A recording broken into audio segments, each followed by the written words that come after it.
13 décembre, 1 Corinthiens chapitre 7, chapitre 8, chapitre 9, chapitre 10, chapitre 11. Pour ce qui concerne les choses dont vous m'avez écrit, je pense qu'il est bon pour l'homme de ne point toucher de femme. Toutefois, pour éviter l'impudicité, que chacun ait sa femme et que chaque femme ait son mari. Que le mari rende à sa femme ce qu'il lui doit et que la femme agisse de même envers son mari. La femme n'a pas autorité sur son propre corps, mais c'est le mari. Et pareillement, le mari n'a pas autorité sur son propre corps, mais c'est la femme. Ne vous privez point l'un de l'autre, si ce n'est de commun accord pour un temps, afin de vaquer à la prière. Puis retournez ensemble, de peur que Satan ne vous tente par votre incontinence. Je dis cela par condescendance, je n'en fais pas un ordre. Je voudrais que tous les hommes fussent comme moi, mais chacun tient de Dieu un don particulier, l'un d'une manière, l'autre d'une autre. À ceux qui ne sont pas mariés et aux veuves, je dis qu'il leur est bon de rester comme moi. Mais s'ils manquent de continence, qu'ils se marient, car il vaut mieux se marier que de brûler. À ceux qui sont mariés, j'ordonne, non pas moi, mais le Seigneur, que la femme ne se sépare point de son mari. Si elle est séparée, qu'elle demeure sans se marier ou qu'elle se réconcilie avec son mari et que le mari ne répudie point sa femme. Aux autres, ce n'est pas le Seigneur, c'est moi qui dis. Si un frère a une femme non-croyante et qu'elle consente à habiter avec lui, qu'il ne la répudie point. Et si une femme a un mari non-croyant et qu'il consente à habiter avec elle, qu'elle ne répudie point son mari. Car le mari non-croyant est sanctifié par la femme et la femme non-croyante est sanctifiée par le frère. Autrement, vos enfants seraient impurs, tandis que maintenant, ils sont saints. Si le non-croyant se sépare, qu'il se sépare. Le frère ou la sœur ne sont pas liés dans ces cas-là. Dieu nous a appelés à vivre en paix. Car que sais-tu, femme, si tu sauveras ton mari? Ou que sais-tu, mari, si tu sauveras ta femme? Seulement que chacun marche selon la part que le Seigneur lui a faite, selon l'appel qu'il a reçu de Dieu. C'est ainsi que je l'ordonne dans toutes les églises. Quelqu'un a-t-il été appelé étant circoncis, qu'il demeure circoncis? Quelqu'un a-t-il été appelé étant incirconcis, qu'il ne se fasse pas circoncire? La circoncision n'est rien et l'incirconcision n'est rien, mais l'observation des commandements de Dieu est tout. Que chacun demeure dans l'état où il était lorsqu'il a été appelé. As-tu été appelé étant esclave? Ne t'en inquiète pas. Mais si tu peux devenir libre, profites-en plutôt. Car l'esclave qui a été appelé dans le Seigneur est un affranchi du Seigneur. De même, l'homme libre qui a été appelé est un esclave de Christ.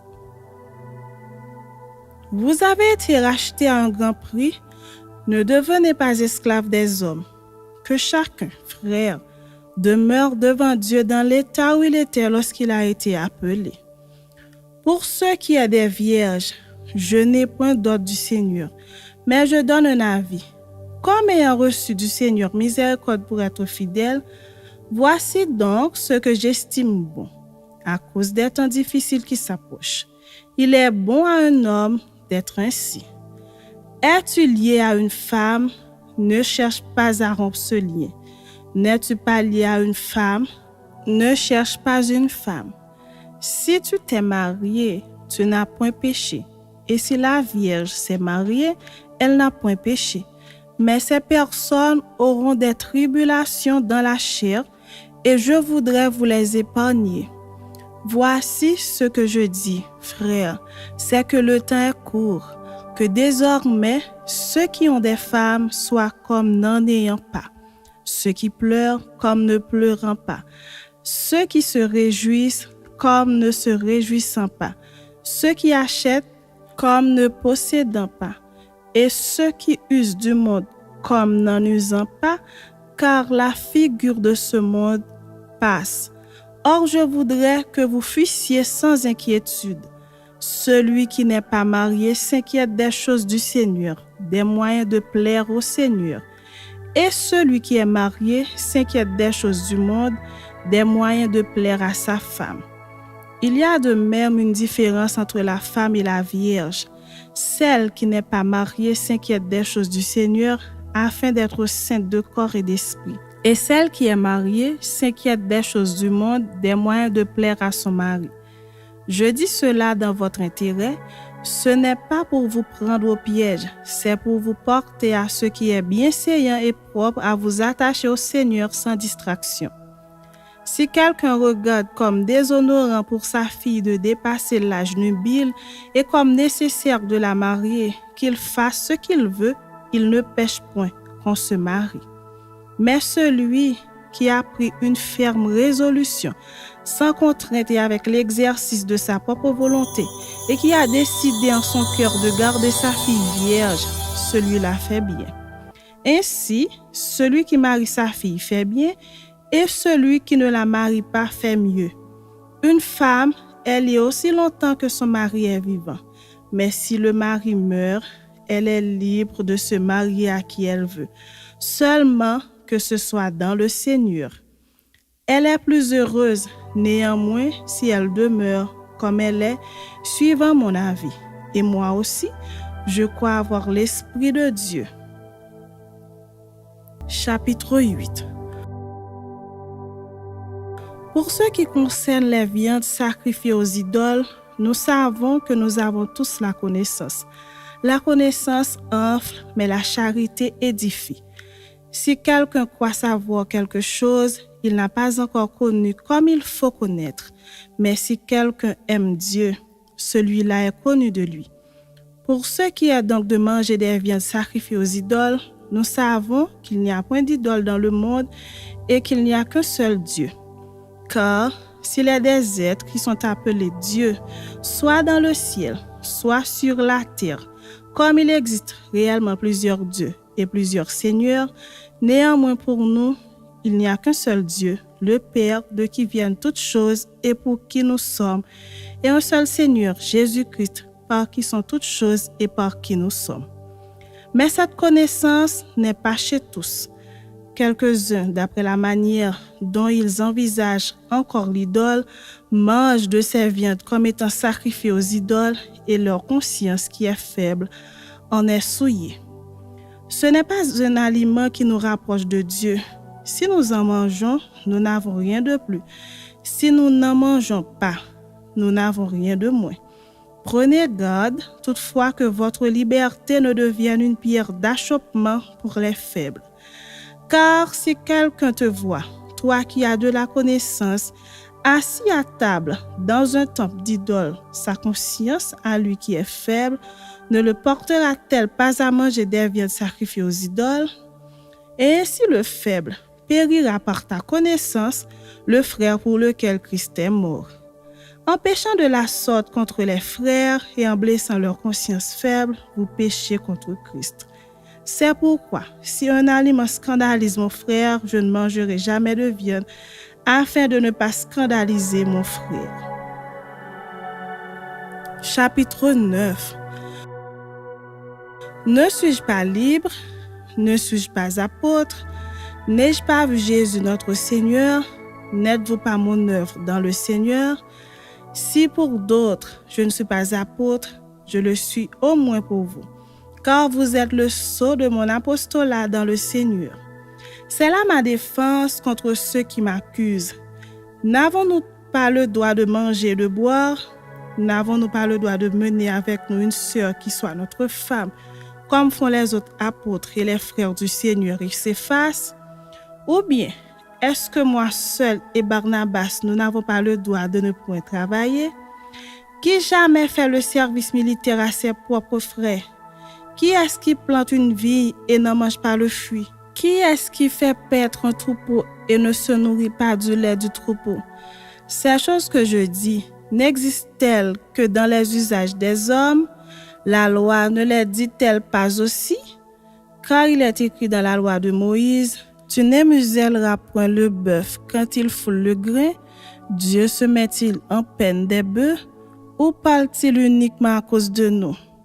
Oui, c'est à cause de nous qu'il a été écrit que celui qui laboure doit labourer avec espérance et celui qui foule le grain fouler avec l'espérance d'y avoir part. Si nous avons semé parmi vous les biens spirituels, est-ce une grosse affaire si nous moissonnons vos biens temporels? Si d'autres jouissent de ce droit sur vous, n'est-ce pas plutôt à nous d'en jouir? Mais nous n'avons point usé de ce droit. Au contraire, nous souffrons tout afin de ne pas créer d'obstacles à l'évangile de Christ. Ne savez-vous pas que ceux qui remplissent les fonctions sacrées sont nourris par le temple, que ceux qui servent à l'autel ont part à l'autel? De même aussi, le Seigneur a ordonné à ceux qui annoncent l'évangile de vivre de l'évangile. Pour moi, je n'ai usé d'aucun de ces droits, et ce n'est pas afin de les réclamer en ma faveur que j'écris ainsi, car j'aimerais mieux mourir que de me laisser enlever ce sujet de gloire. Si j'annonce l'évangile, ce n'est pas pour moi un sujet de gloire, car la nécessité m'en est imposée et malheur à moi si je n'annonce pas l'évangile. Si je le fais de bon cœur, j'en ai la récompense. Mais si je le fais malgré moi, c'est une charge qui m'est confiée. Quelle est donc ma récompense? C'est d'offrir gratuitement l'évangile que j'annonce sans user de mon droit de prédicateur de l'évangile. Car bien que je sois libre à l'égard de tous, je me suis rendu le serviteur de tous afin de gagner le plus grand nombre. Avec les Juifs, j'ai été comme Juif afin de gagner les Juifs. Avec ceux qui sont sous la loi, comme sous la loi, quoique je ne sois pas moi-même sous la loi, afin de gagner ceux qui sont sous la loi. Avec ceux qui sont sans loi, comme sans loi, quoique je ne sois point sans la loi de Dieu, étant sous la loi de Christ, afin de gagner ceux qui sont sans loi. J'ai été faible avec les faibles, afin de gagner les faibles. Je me suis fait tout à tous, afin d'en sauver de toute manière quelques-uns. Je fais tout à cause de l'Évangile, afin d'y avoir part. Ne savez-vous pas que ceux qui courent dans le stade courent tous, mais qu'un seul remporte le prix? Courez de manière à le remporter. Tous ceux qui combattent s'imposent toute espèce d'abstinence et ils le font pour obtenir une couronne corruptible. Mais nous, faisons-le pour une couronne incorruptible. Mais donc, je cours, non pas comme à l'aventure. Je frappe, non pas comme battant la fer, mais je traite durement mon corps et je le tiens assujetti de peur d'être moi-même rejeté après avoir prêché aux autres. Chapitre 10. Frères, je ne veux pas que vous ignoriez que nos pères ont tous été sous la nuée, qu'ils ont tous passé au travers de la mer, qu'ils ont tous été baptisés en Moïse dans la nuée et dans la mer, qu'ils ont tous mangé le même aliment spirituel et qu'ils ont tous bu le même breuvage spirituel, car ils buvaient à un rocher spirituel qui les suivait et ce rocher était Christ. Mais la plupart d'entre eux ne furent point agréables à Dieu puisqu'ils périrent dans le désir. Or, ces choses sont arrivées pour nous servir d'exemple, afin que nous n'ayons pas de mauvais désirs comme ils en ont eu. Ne devenez point idolâtres comme quelques-uns d'eux, selon qu'il est écrit. Le peuple s'assit pour manger, pour boire, puis ils se levèrent pour se divertir. Ne nous livrons point à l'impudicité, comme quelques-uns d'eux s'y livrèrent, de sorte qu'il en tomba 23 000 en un seul jour. Ne tentons point le Seigneur, comme le tentèrent quelques-uns d'eux qui périrent par les serpents. Ne murmurez point, comme murmurèrent quelques-uns d'eux qui périrent par l'exterminateur. Ces choses leur sont arrivées pour servir d'exemple et elles ont été écrites pour notre instruction à nous qui sommes parvenus à la fin des siècles. Ainsi donc, que celui qui croit être debout prenne garde de tomber, aucune tentation ne vous est survenue qui n'ait été humaine, et Dieu qui est fidèle ne permettra pas que vous soyez tentés au-delà de vos forces. Mais avec la tentation, il préparera aussi le moyen d'en sortir afin que vous puissiez la supporter. C'est pourquoi, mes bien-aimés, fuyez l'idolâtrie. Je parle comme à des hommes intelligents. Jugez vous-même de ce que je dis. La coupe de bénédiction que nous bénissons n'est-elle pas la communion au sang de Christ? Le pain que nous rompons n'est-il pas la communion au corps de Christ? Puisqu'il y a un seul pain, nous qui sommes plusieurs, nous formons un seul corps, car nous participons tous à un même pain. Voyez les Israélites selon la chair. Ceux qui mangent les victimes ne sont-ils pas en communion avec l'autel? Que dis-je donc? Que la viande sacrifiée aux idoles est quelque chose ou qu'une idole est quelque chose? Nullement. Je dis que ce qu'on sacrifie, on le sacrifie à des démons et non à Dieu. Or, je ne veux pas que vous soyez en communion avec les démons. Vous ne pouvez boire la coupe du Seigneur et la coupe des démons. Vous ne pouvez participer à la table du Seigneur et à la table des démons. Voulons-nous provoquer la jalousie du Seigneur? Sommes-nous plus forts que lui? Tout est permis, mais tout n'est pas utile. Tout est permis, mais tout n'édifie pas. Que personne ne cherche son propre intérêt, mais que chacun cherche celui d'autrui. Mangez de tout ce qui se vend au marché, sans vous enquérir de rien par motif de conscience, car la terre est au Seigneur et tout ce qu'elle renferme. Si un non-croyant vous invite et que vous vouliez aller, mangez de tout ce qu'on vous présentera, sans vous enquérir de rien par motif de conscience. Mais si quelqu'un vous dit, ceci a été offert en sacrifice, n'en mangez pas à cause de celui qui a donné l'avertissement et à cause de la conscience. Je parle ici, non de votre conscience, mais de celle de l'autre. Pourquoi en effet ma liberté serait-elle jugée par une conscience étrangère? Si je mange avec action de grâce, pourquoi serais-je blâmé au sujet d'une chose dont je rends grâce? Soit donc que vous mangiez, soit que vous buviez, soit que vous fassiez quelque autre chose, faites tout pour la gloire de Dieu. Ne soyez un scandale ni aux Grecs, ni aux Juifs, ni à l'Église de Dieu, de la même manière que moi aussi je m'efforce en toutes choses de complaire à tous, cherchant non mon avantage, mais celui du plus grand nombre, afin qu'ils soient sauvés. Chapitre 11. Soyez mes imitateurs, comme je le suis moi-même de Christ. Je vous loue de ce que vous vous souvenez de moi à tous égards et de ce que vous retenez mes instructions telles que je vous les ai données. Je veux cependant que vous sachiez que Christ est le chef de tout homme, que l'homme est le chef de la femme et que Dieu est le chef de Christ. Tout homme qui prie ou qui prophétise, la tête couverte, déshonore son chef. Toute femme, au contraire, qui prie ou qui prophétise, la tête non voilée, déshonore son chef. C'est comme si elle était rasée. Car si une femme n'est pas voilée, qu'elle se coupe aussi les cheveux. Or, s'il est honteux pour une femme d'avoir les cheveux coupés ou d'être rasée, qu'elle se voile. L'homme ne doit pas se couvrir la tête, puisqu'il est l'image et la gloire de Dieu, tandis que la femme est la gloire de l'homme.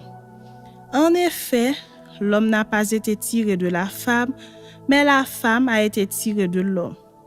Et l'homme n'a pas été créé à cause de la femme, mais la femme a été créée à cause de l'homme. C'est pourquoi la femme, à cause des anges, doit avoir sur la tête une marque de l'autorité dont elle dépend. Toutefois, dans le Seigneur, la femme n'est point sans l'homme, ni l'homme sans la femme. Car, de même que la femme a été tirée de l'homme, de même l'homme existe par la femme, et tout vient de Dieu. Jugez-en vous-même. Est-il convenable qu'une femme prie Dieu sans être voilée? La nature elle-même ne vous enseigne-t-elle pas que c'est une honte pour l'homme de porter de longs cheveux, mais que c'est une gloire pour la femme d'en porter, parce que la chevelure lui a été donnée comme voile. Si quelqu'un se plaît à contester, nous n'avons pas cette habitude, non plus que les églises de Dieu. En donnant cet avertissement, ce que je ne loue point, c'est que vous vous assemblez, non pour devenir meilleur, mais pour devenir pire. Et d'abord, j'apprends que lorsque vous vous réunissez en assemblée, il y a parmi vous des divisions, et je le crois en partie. Car il faut qu'il y ait aussi des sectes parmi vous, afin que ceux qui sont approuvés soient reconnus comme tels au milieu de vous. Lors donc que vous vous réunissez, ce n'est pas pour manger le repas du Seigneur, car quand on se met à table, chacun commence par prendre son propre repas et l'un a faim, tandis que l'autre est ivre. N'avez-vous pas des maisons pour y manger et boire? Ou méprisez-vous l'Église de Dieu et faites-vous honte à ceux qui n'ont rien? Que vous dirai-je? Vous louerai-je? En cela, je ne vous loue point. Car j'ai reçu du Seigneur ce que je vous ai enseigné. C'est que le Seigneur Jésus, dans la nuit où il fut livré, prit du pain et après avoir rendu grâce, le rompit et dit: Ceci est mon corps qui est rompu pour vous. Faites ceci en mémoire de moi. De même, après avoir soupé, il prit la coupe et dit: Cette coupe est la nouvelle alliance en mon sang. Faites ceci en mémoire de moi toutes les fois que vous en boirez. Car toutes les fois que vous mangez ce pain et que vous buvez cette coupe, vous annoncez la mort du Seigneur jusqu'à ce qu'il vienne. C'est pourquoi celui qui mangera le pain ou boira la coupe du Seigneur indignement sera coupable envers le corps et le sang du Seigneur. Que chacun donc s'éprouve soi-même et qu'ainsi il mange du pain et boive de la coupe. Car celui qui mange et boit sans discerner le corps du Seigneur mange et boit un jugement contre lui-même. C'est pour cela qu'il y a parmi vous beaucoup d'infirmes et de malades et qu'un grand nombre sont morts. Si nous nous jugions nous-mêmes, nous ne serions pas jugés. Mais quand nous sommes jugés, nous sommes châtiés par le Seigneur afin que nous ne soyons pas condamnés avec le monde. Ainsi, mes frères, lorsque vous vous réunissez pour le repas, attendez-vous les uns les autres. Si quelqu'un a faim, qu'il mange chez lui afin que vous ne vous réunissiez pas vous attirer un jugement sur vous. Je réglerai les autres choses quand je serai arrivé.